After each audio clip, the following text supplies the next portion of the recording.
One of the reasons why I find a lot of students can't play smoothly is because they don't even realize that they're not closing the gaps between their notes. They're playing like this and there's all this space between each one. It's just because as they've been practicing and learning these different things, they've got into a certain habit. They haven't realized that they've been playing staccato all this time, or somewhere in between staccato and legato. But wait, what are those things? Staccato, well, it is a cool thing that we want sometimes. Sometimes staccato is cutting it short. And that might be super cool at the end of some line. We might have a cool lick. Right, I meant in that lick with a staccato note, like that. Or I might have some staccato notes and then some legato. And legato is the thing that takes a little more practice. Usually staccato, people can get that. You just put your hand back on the strings, or you put your pick back on the note. That's even better, right? You just put your pick back on that note. But legato takes way more practice, and there are certain techniques that we can do to help close that gap. Legato, we want every note connected to the previous note. It sounds much more fluid, much more smooth. We can get better at it by practicing a whole bunch of exercises and scales that are designed to help us get better at that, like all the ones we're going to have on our Patreon group this week. But also, we can get better at hammer-ons and pull-offs and slides and switchbacks, as they call them, and rollovers, right? So hammer-ons, pull-offs, slides, switchbacks, and rolls. And adding in all of those techniques really helps us to connect all those notes, not just by playing each note and connecting them really legato, but also by adding those techniques. Let's look at just a simple way to think of playing legato. Sometimes you just gotta think about it more and connect those notes and not have any empty space. But the main thing that I see students do is they tend to lift their fingers too much. And again, it just comes from learning the guitar and maybe developing a poor habit and not having a guitar teacher say, hey, you gotta watch out. You don't need to lift your fingers a mile off the fretboard to play each note. Obviously, I'm exaggerating there, but I have heard things that are not too far from that. So we want to be able to just lift our fingers off just the very amount that we need. Sometimes, if I'm playing slowly, I might lift my fingers off a lot. If it's a slow tempo, I don't know. I might get kind of lazy or not think about it too much. But at higher speeds, those fingers cannot move too much, or I won't be able to play smoothly at those speeds. Okay, so that's one thing. But let's talk about pull-offs for a second. One of the things that I noticed that a lot of students do wrong with pull-offs is that they think that it's just like lifting your finger off as you normally would, like straight off the string. But it's not. Watch my third finger. It's actually moving this way off of the string. It's really like my third finger is plucking the string. I sometimes say they should have called these things a pluck off, but it always sounds a bit, maybe not quite right, if you know what I mean. But still, that's the thing. Don't think of lifting your finger off. If I just lift my finger straight off, you see, I don't get a lot of tone, right? But if I pluck the string this way, you can see I get almost as much tone with the second note as I do with the first note, and that's what we want.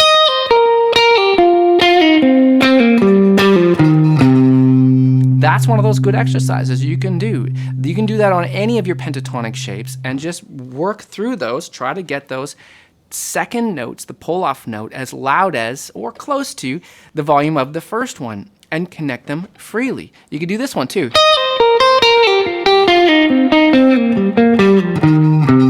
That's also a good one. You gotta watch your alternate picking there. Well, is it alternate picking there? You gotta be careful that that one works out. That's.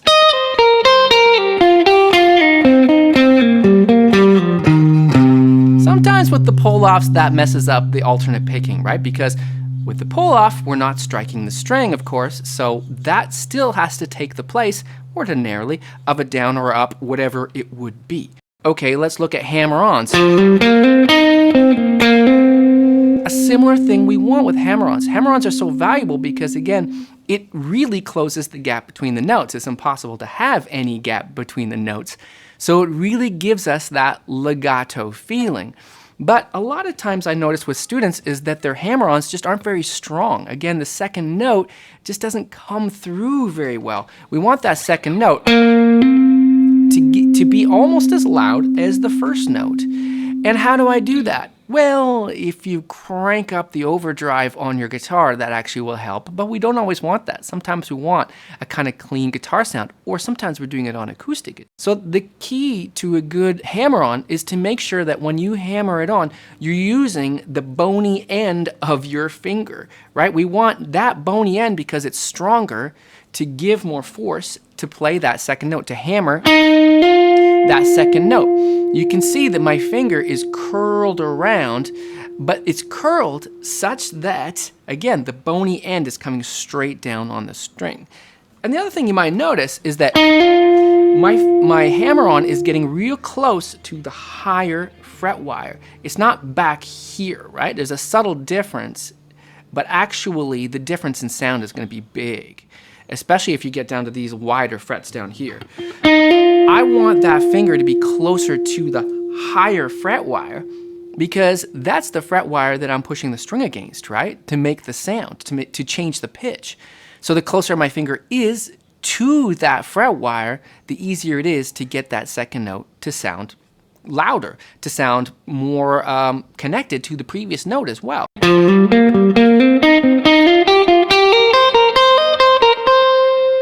You can change these exercises to whatever pentatonic shapes you want. These all work well. You can do the simpler one. You'll notice there, I'm doing a hammer one with my pinky. That's not so easy. Definitely, you can use your third finger even for these wider spaces on the pentatonic shape. If you want the greater strength, there's nothing wrong with that, especially when we're higher up on the fretboard.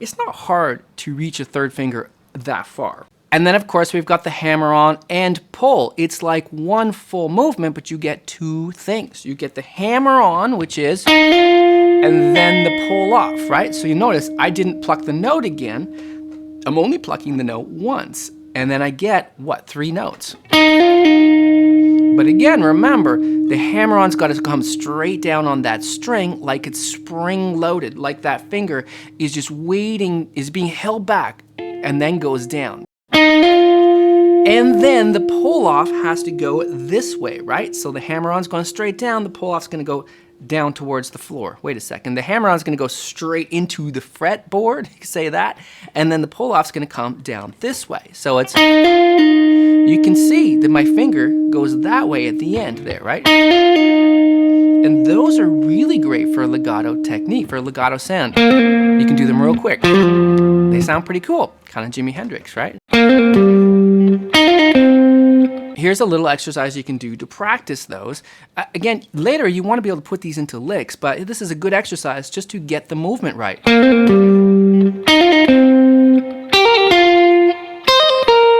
You can notice one of the trickier ones is this one, where I've got to use another finger. I guess I don't have to, do I? No, I don't have to, but it makes more sense to use third finger for the hammer pull, and then second finger to do that note. Again, right now, we're trying to think of playing things as legato as possible. Not that everything needs to be legato, but we need to be able to have those fluid, smooth lines for some of the licks, right? And speaking of using a different finger going this way, this is what I often call a switchback, and we've done switchbacks here on YouTube and on Patreon a lot, but let's just do a quick review of it because it is essential to get that legato sound without a hammer, without a pull-off, and it's really good for moving around the scale shape without always going scale-wise. We want that for greater melody. So if I'm on C minor pentatonic here, I might do something like that. I call it a switchback because this finger, you can see, would normally, or this note would normally be played by the third finger. I might normally go, but you see that if I have to move that finger this way again. That can sound cool, but it's not legato because I need to stop the note in order to move the finger, that note that's holding down that note. But if I use a different finger for that third note, I can close the gap between those notes. Now I have 3 notes legato. And we can play all kinds of exercise for this. I think on our Patreon we've got something like this.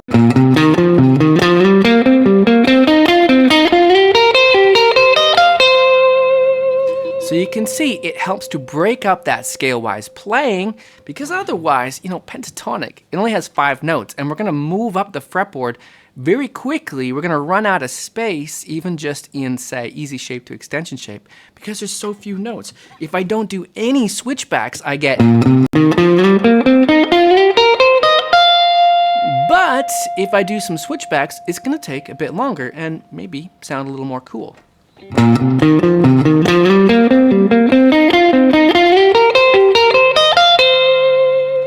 Yeah, took a lot longer, right? And now maybe I wouldn't play that whole thing like that. That is an exercise, but definitely pieces of that, or mixing it with other things. You could mix it with your hammer-ons, your pull-offs, your hammer pulls, your switchbacks, or even your rolls. And that's another good one that I do all the time. It's kind of what I would say is for the opposite direction as a switchback. So what I mean by that, let's say I'm playing these notes and I want to go straight to this note higher up, right? Again, I could use the third finger because normally that would be a third finger note. And yes, that's kind of cool. But again, if I have to use that same finger on a different string, I have to stop the note to move it. So I'm not getting legato. Might be good sometimes, and definitely sometimes I will do that. I don't always want legato. That might be cool to have that empty space, but sometimes I don't want that empty space. I might want that to be legato, and that's where the roll, the switchback, the hammer-on, slides are legato, right? Of course. Because there's no stopping of the note between the 2 notes. We hear the note, we hear the next note. If you're doing a slide, just make sure you always have connection with the string against the fret wires. We can slide really far if we wanted to, depending on how dramatic we want it to be. But now you see we have notes that are connected. And that is a more, you could say, lyrical way of playing. Now we've got a lot of these different techniques. We've got to be able to combine them. And I'm gonna put some of these tabs on our Patreon for all of you who are members. You get 7 days for free, by the way. And I think there might even be a sale on there right now. But here's one of our exercises from this week.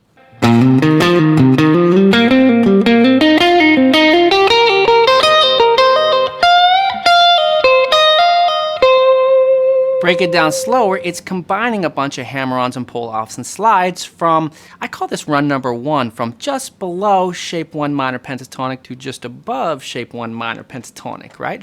So I'm down here, this is C minor pentatonic.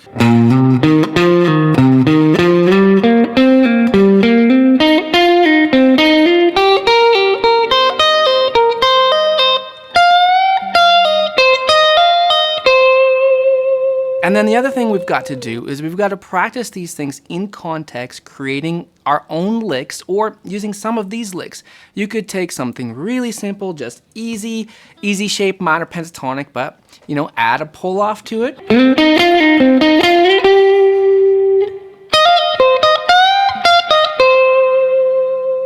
And just try to make them as legato as possible. So if you want to know more about those switchbacks, I'm also going to put that YouTube video here. And I hope to see you on Patreon. We're going to have all these tabs on there for all of you so that you can learn how to apply more legato, close those gaps between your notes, and just sound a lot better. My name is Blue Morris. I teach guitar lessons right here in Vancouver. I'll see you soon.